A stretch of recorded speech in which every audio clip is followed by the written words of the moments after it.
Welcome to More Than No podcast. I'm your host, Josh Morin, co-founder and vice president of Field Supplements, as well as sobriety, woke, business, and wellness coach. More Than No delivers array of content based on marketing, health and fitness, personal branding, addiction, and often goes down the rabbit hole of conspiracy, politics, and the truth. If you seek to better understand the inner workings of human performance, consciousness, business, and humanity, you have come to the right place. Thank you for tuning in and tagging along. Let's get today's podcast started. What's going on, everyone? It's a beautiful Friday. It's a field flex Friday. I'm rocking my Field Supplements camo stringer tank. If you can see it, or you can see me now, you can. Now you don't. And I'm excited, man. I'm excited because there's a lot of really positive things happening in the world right now. And instead of like dwelling on the negative, and I'm gonna kind of go over that a little bit. Instead of dwelling on the negative, I'm going to really use this podcast to be the one that's really uplifting. So if you're looking for a little spark in your Friday, this is going to be it. And this is why across the world right now, or across the United States at least, my knowing, is gyms are opening. Gyms are starting to open. And yes, there's some of these gyms, some of these big corporate gyms have a reopening phase where some things are going to take some time to reopen, but there's a lot of gyms that aren't in the corporate setting that are allowing people to come in without having to go through the phases, which is really awesome. Now, if your gym has to go through a phase and you only have access to the specific gym, have patience. And that leads me in today's podcast. Today's podcast, number 25 on the list, is going to be about the tips for everyone returning back to the gym, because I get it. You guys are excited.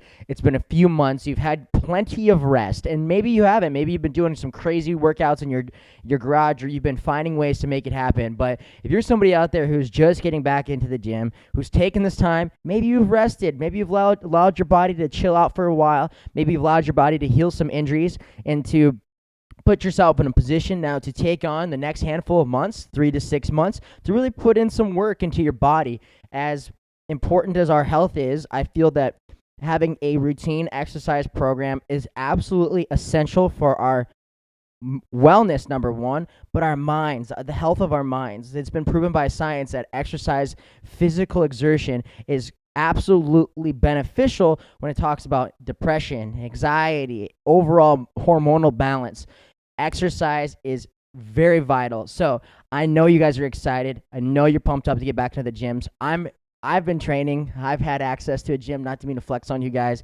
I've had access to a gym, but I know a lot of people haven't had that privilege and that opportunity. So here are my tips for when you get started. Number one, I know you guys want to come barreling out of the gates like a bull out of a gate, but you got to take it slow.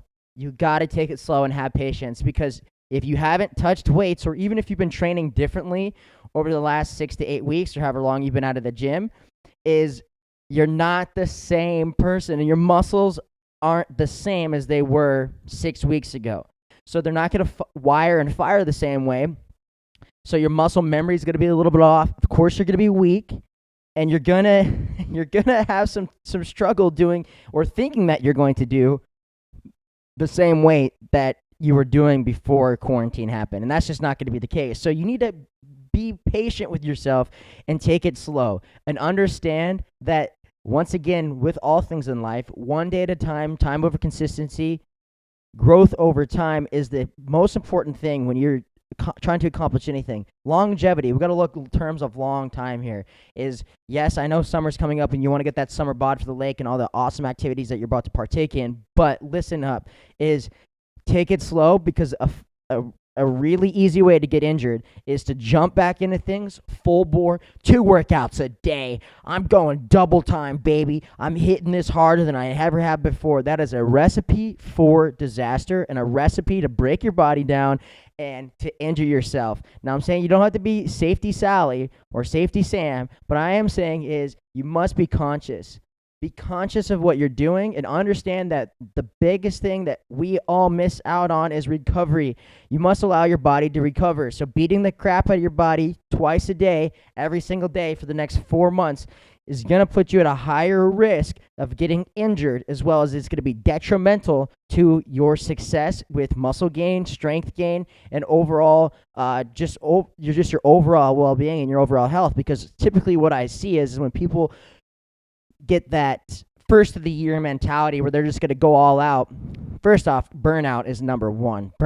You got this burn and turn where it's or burn and boom and bust where you come out the gates firing for 6 to 8 weeks and then all of a sudden you just kind of completely fall off the map. And if that's been you, it's typically because you go too hard. Your body can't, like, you can't rev your engine that long. Think about your car. If you run your car at 110 miles an hour every single day at that pace, it's going to burn out. Things are going to start to break down. And the same thing with your body is we got to be in tune with our body and have patience with ourselves.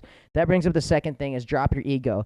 With getting back into the gym, I know you're going to want to get these weights going and want to move and do the same cardio and the same things that you wanted to do before you left the gym. I understand it. I'm a competitor too. I'm somebody who loves exercise, but put this in perspective and have a bigger picture here. Is you are going to be weaker, so it's time to drop your ego, and you're going to lift less weight. Lift less weight, so then over time, with that progressive overload, that progressive resistance, over time, you can gain back your strength. And it's going to come back quickly. A lot of times when I have taken breaks from working out, I've come back a lot stronger than when I left off because my body has time to heal and recover. But be careful with yourself, have patience with yourself, and drop your ego at the door because you're not going to be able to lift the same amount of weight. Number 3 is set attainable goals. Set attainable, realistic goals for yourself. Like I said, this 2-a-days every single day, boom and bust, does not work. That's with all things in life. You can't. Nutrition, I see it all the time with nutrition. People get super committed to nutrition for 4 to 6 weeks and 8 weeks, and then all of a sudden they absolutely fall off the map, or they get super committed to their workout routines. Something like quarantine happens, they absolutely fall off the map and they go to the deep end. Don't let that be you, because 3 to 4 months from now, you want to be in a position where you make this a lifestyle, and you're not in a position where you're going to fall. If something like this happens again, you're not going to fall off the map. You're not going to fall into a dark hole that you might have in the last 6 to 8 weeks. So set attainable goals that you can reach daily, goals that you can reach weekly, and have a 30, 60, and 90-day plan.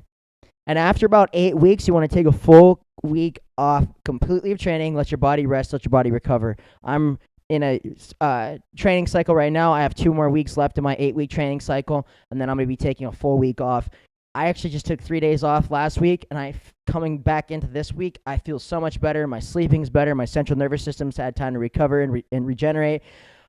Just my back's not aching as much. My joints were starting to ache a little bit, and that's the thing is listen to your body, set those attainable goals, but sometimes you got to understand where you're at within the goals, and if it makes more sense to take a recovery day or take a day off or change up your training routine just slightly so then you can get back on track, be able to adjust yourself within your realm of working out to be able to acquire those goals that are 30 and 60 days down the road. Number 4, this is a big one, is go with an accountability partner. If you have the privilege of having somebody that wants to work out with you, this is absolutely phenomenal. Not only for the aspect of having them keep you accountable, because I feel that accountability is so crucial when you're wanting to achieve something. As a team, you can acquire and achieve so much more than when you can do it by yourself. I've been training by myself. I've had a lifting partner for a handful of weeks, and it's awesome. But if you have somebody that's doing like really close to your weights, or not even close to your weights, but somebody who's following the same workout regimen and the same breakdowns and the same splits as you, it really makes it easier, because when you guys show up and you know it's leg day, baby. When it's time to chain chest, it's time to chain chest. There's no like, changing it up, we're going to do this today. It's the day. If it's what's the day is and what the programming calls, it's the day, and you got to commit to it. Without also having a friend and accountability partner to go with you, it does really offer some assurance, some safety assurance. Obviously, if you're doing a lot of machine work, you can do a lot of the machine work without a spot. I do a lot of dumbbell work, and I've been incorporating a lot of barbell work, a lot of free weight stuff, and I get nervous. I've been increasing not only just my weights, but I've been utilizing and using a few different methods and tactics within my training realm that maybe I'm not going as heavy as I would to put I'm trying to take a lot of the a lot of the force off my joints and more focus on time over tension, muscle contraction, as well as muscle stretch. And I'm using less weight, but I still require spots in some of the movements because I'm going until failure on some of my movements. So if you are in a training regimen and a training program that requires until failure, or you're working at an 80 to 90 to 100% max output, then having a training and accountability partner is crucial because they're there to help you spot. And on top of all that too, I've always feel that when I'm training with a workout partner, I can train harder, not because I'm in competition with them, but because I have that assurance that when it comes time to do the heavy weights, I can push myself just a little bit more, and I have that safety net to be able to know in the back of my mind, like, hey man, if I'm on this 9th rep, then I need to get 10, and on that 10th rep, I only can get 9.5. They're going to be there to spot me for that rep.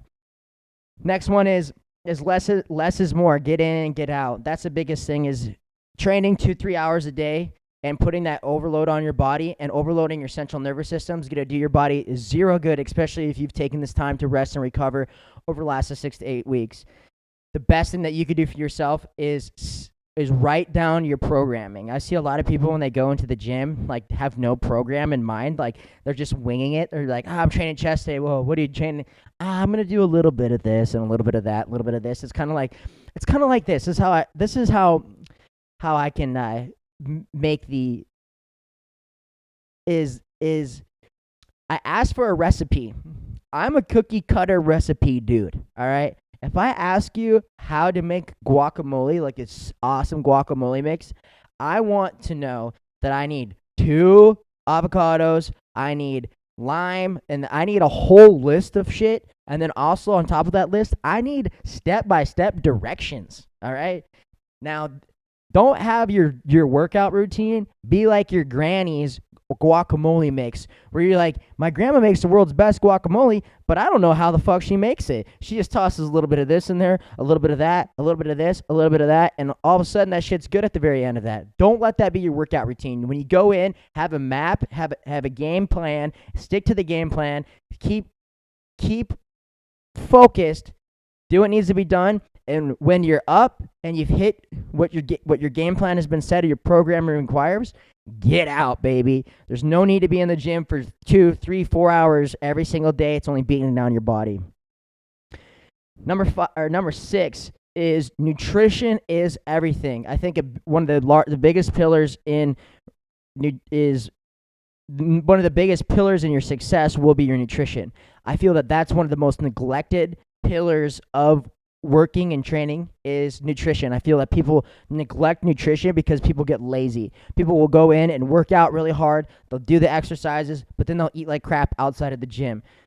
Don't let that be you. Have a game plan and map out your nutrition. That is super essential and key. I'm not saying that you have to have this a super strict diet. I'm saying is understand how many calories you're putting in and understand to an extent what your macros are, as well as what your basal metabolic rate is. Hop on an in-body machine, calculate your BMR, whatever you need to do to be able to understand where you're at so you can get the best results and the best output. You don't have to be a crazy cycle, but also understand that the nutrition that you are fueling your body with is going to be incredibly substantial in your recovery, in your performance, and in your gains. So keep nutrition in mind. If you have any questions about nutrition, I am a nutrition coach. I will help you dial in your nutrition and get you set up specific for your goals and your style of training and exercise.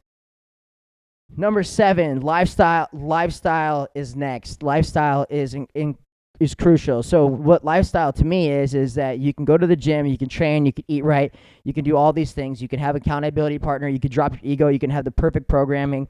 But at the end of the day, if your lifestyle sucks, if you're going home, not getting adequate enough sleep, if you are going out and drinking alcohol and you're partying and you're running your body down and you're doing things that aren't crucial for you to be at your best at the gym, then you're everything else that really doesn't matter.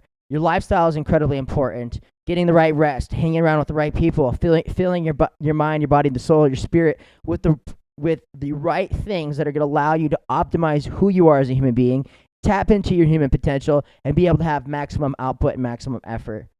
Number 8 is supplements are essential. I truly believe that you can achieve your goals in the gym and outside of the gym without supplementation. But I will say this, supplements aren't here to save you from crappy eating, crappy lifestyle, and a bad a bad workout plan. Supplements here are exactly what they are, to supplement those areas, to supplement your nutrition, to supplement your lifestyle, to supplement your workouts. Supplements are key factors when used properly and optimally will absolutely increase your performance, scientifically and clinically proven to increase your performance with recovery, with output, and your overall wellness. If you have any questions about supplements, recovery, and what supplements specifically you require for your workout regimen and how to specifically implement them into your routine and into your lifestyle, please reach out to me directly. I offer 20-minute coaching calls on nutrition, supplementation, exercise, and a variety of different topics to help you succeed and reach your goals. Number 9, have fun. It's about having fun. If you're not having fun, if you're not enjoying it, and you're just doing it because you need to get back and you're doing it to punish yourself for the last 6 weeks, you're doing it for all the wrong reasons. Don't get back into the gym to punish yourself for the last 6 weeks. You did what you did in the last 6 weeks, and you got to come to accept that. If you lost it, if you lost your gains, if you gained weight, so be it. So be it. But it's your choice to have an attitude of gratitude and be in a state now that is relentless and forgiving and in a position now that you're going to keep moving forward no matter what. And that's today's podcast. Those are some steps to help you get back into the gym. I hope you enjoyed episode number 25 on More in the Know. To find out more information on my coaching packages, be sure to head to morintheknow.org and stay in the know at More in the Know on Instagram, fieldsupplements.com for the highest quality products, top of the line manufacturing procedures, and the best raw ingredients at fieldsupplements.com or on Instagram at fieldsupplements. You guys have a blessed Friday.